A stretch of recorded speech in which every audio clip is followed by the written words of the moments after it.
Yeah, he talked to Miss Whittaker. She probably think you want. Yeah, the LA guy. Well, I know that. Well, I know that. You're fired. The crime, like the crime documentary crew, dropped off all their stuff in our control room. And I was like, oh, so crime's gonna be here today? And then we showed up, I saw like one shot of them from our camera, and then I never saw them again. Yeah, I got right up there, got 3 shots before they hurried me out. And then he was When he was in the tunnel right there? huh? When he was in the Yeah. tunnel? Yeah. We sat in there for like a whole, Oh, yeah. Really?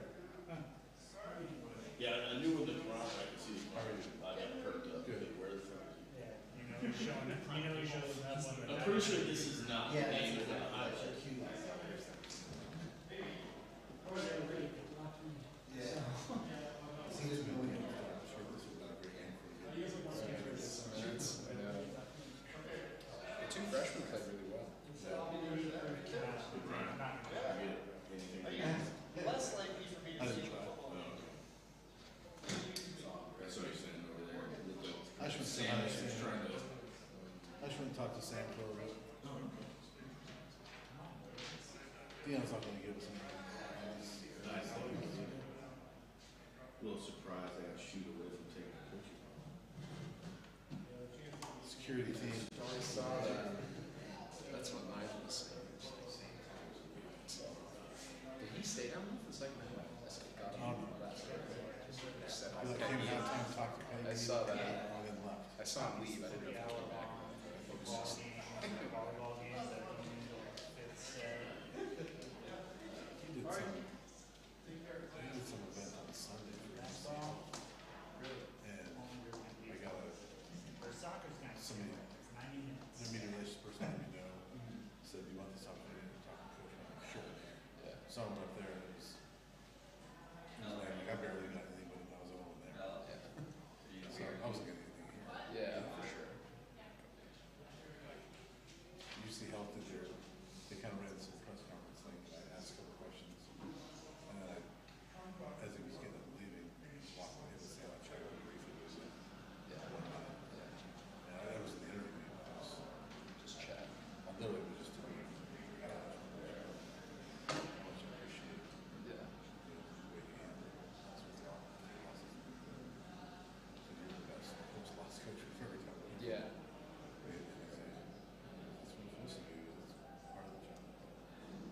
That's what it should be. Like, well, I agree, but like, trust me. It hasn't been. That's not how people handle it. Right. And he's like, "No, I appreciate it." And that was about it. Yeah. He was feisty the other day, yesterday. It's so feisty. Yeah. I'm sure it's mounting on him to fight us. Stretch. Yes and no. I mean, there's really only one instance of loss. Yeah, totally. I don't think I'm not saying we should. It's a tough stretch because it's 7 wins, tough but- stretch of games. Yeah, no, totally. But it's like just losing 5 and 6 after the start. It's just The way they lost Stanford. Stanford. Yeah. Stanford lost. Stanford. It's, yeah. I felt like we should have gotten at least one of the last 2. Yeah. You can't expect them to get both. Yeah, for sure. They're good enough. They could have gotten. They should have gotten one of the last 2. Yeah, especially Saturday here. They should have got Stanford. They should have gotten one of the last 2. They should be sitting at 6 right now. Yeah. And if they're sitting at 6, I hope they can get to 7. If they're sitting at 6 right now, it's hard to think we finish with 8 because they could have got it this weekend. Yeah, they're both. And then, yeah, Utah's quarterback week, so You never know. shake it last week. Here's Tony Brown right now.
Peggy, so we got Oh yeah, we can see you. Had to be what?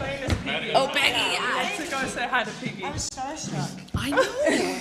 I know. She's the best. So you're starstruck? Yes. Coach, gonna start with a couple opening statements and then we'll open the questions. Yeah, that was a great game. Like good in lots of ways. You know, I knew that we would be really focused and not have a hangover from the previous game. I knew that, you know, but really great to just see everyone locked in and really focused on this game.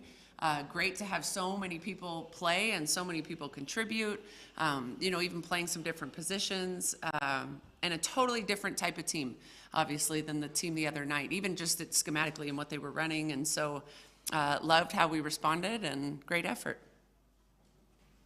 Brian got the first. Oh, I always wait for a microphone. Coach, tonight 29 assists, which going back, that's the most by one of your teams ever since you've been here. Great. So lots of sharing the ball. Yeah. How much do you like to see that it's not just the scoring, but it's everybody sharing the ball with each other? Yeah, I love that for multiple reasons. One, I keep telling people how unselfish our team is. Like, truly no one cares who gets the shots or who scores the points or who gets the shine, which is really fun to play in that system. You know, it's also fun, you know, to have that type of efficiency. You know, I think the last game we had a lot of assists per field goals as well. And so I think it just speaks to the unselfish play and the fact that we have a lot of different players that can do a lot of different things. Coach, you say you knew that your team was going to come in locked in tonight, but if they didn't, it would have been understandable and a common thing to have a letdown after a win like Monday.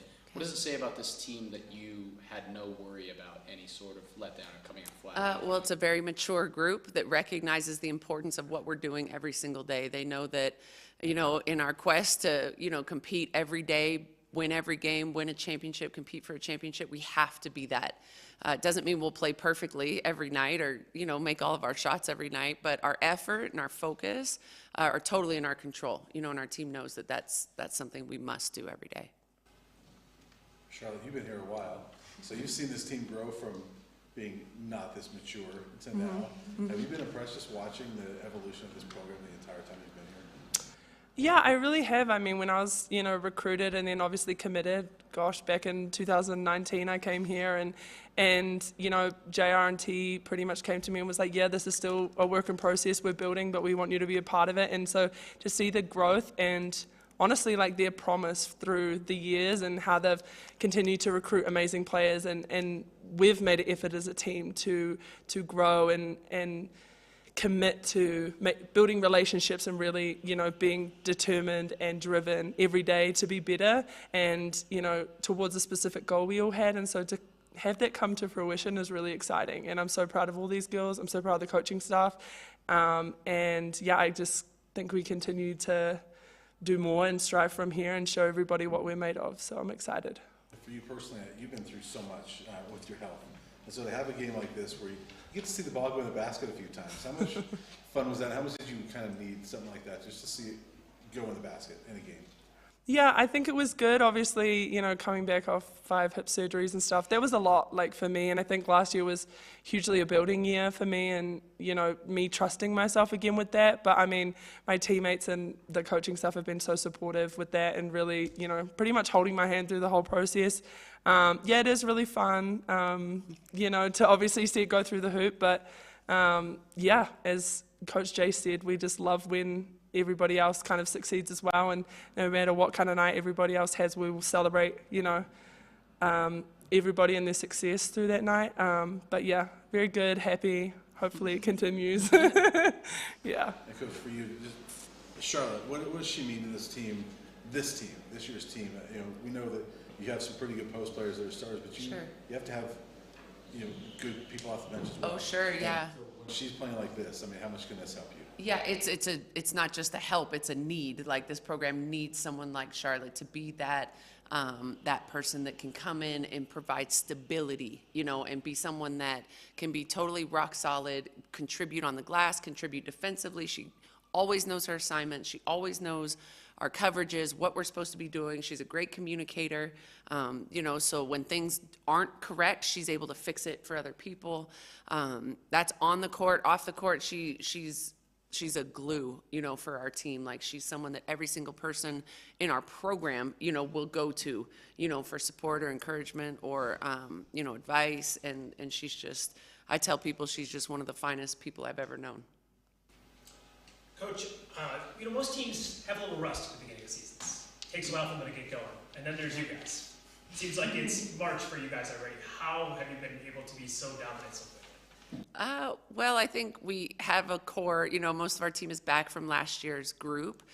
We have a lot of people that have played a lot of minutes, and then we added some players that also have played a lot of minutes at a very high level and have seen a lot of success, at this level. So people like Maddie and Sarah, who are new, are able to just slide right in. And they also really fit who we are culturally. Like, they want to be around great teammates, and they want to celebrate each other, and they want to share the ball and things like that. So that's been a really seamless transition. And then just so many people back, and we really were just determined to pick up where we left off and try to be great from jump. For anyone, is there a sense of unfinished business after how last season ended and how many players you had back this year? Well, I think that's part of the reason why I did choose to come here, watching them in that Sweet 16, and then with my past experience having gone to a Sweet 16 and Elite 8, I knew that they would have that hunger, and even on my visit talking to them about that, wanting to take it a step further and bring another Pac-12 championship here, get to a Final Four.